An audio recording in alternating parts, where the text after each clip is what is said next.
finally লগ পাই গলো আৰু যিহেতু আমাৰ নিউ প্ৰজেক্ট চলি আছে গতিকে আমাৰ প্ৰজেক্টটোত তেওঁ আছে গতিকে মই মানে হিৰো আৰু ইহঁতে মোৰ হিৰোইন হয়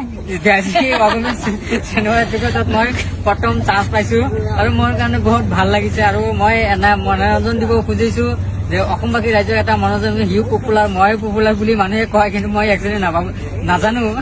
কিন্তু আজি ভাগ্য ভাল যে দুজনী আমাৰ একেলগে পৰিছে গোটেইখিনি কৰিছো এতিয়ালৈকে শেষ কৰিব হোৱা নাই ৰাতি হৈ গল প্ৰায় 7টা পাৰ হৈ গল এতিয়ালৈকে আমি মানে আমাৰ শ্বুটটো এতিয়া শেষ হোৱা নাই গতিকে আশা কৰো বহুত ভাল হ'ব বুলি আশা কৰিছো ফাইনেলি যেহেতু আমাৰ লগত আজি গোটেই দিন কষ্ট কৰিলে কেনেকুৱা লাগিছে আপোনাৰ মোৰ আজি যে মোৰ লগত শ্বুটটো কৰিলে কেনেকুৱা লাগিছে মোৰতো বহুত ভাল লাগিলে ইমানখিনি মানুহ আহিছে ভাল লাগিছে আৰু বহুত আৰ্টিষ্ট বিলাক আছে এই চিনেমাখনত গতিকে সকলো আদৰি ল'ব বুলি আশা থাকিলে আৰু মই সেইটোৱে বিচাৰো যাতে সকলে আঁকোৱাই ল'ব আৰু সেইটো বিচাৰো আৰু যদি মোৰ ভিডিঅ' ভাল লাগে আৰু আপোনালোকে শ্বেয়াৰ কমেণ্ট লাইক সকলে কৰিব চুকুৱেলি জয় অসম মোৰ এইটো পেজ হয় আৰু আপোনাৰ কি পেজ আছিলে এইটো কৰিশ্মানাথ নাগাৰ নাম কৰিশ্মানাথ নাগাৰ ই আছিলে সেইটো ফ'ল' কৰিব সকলে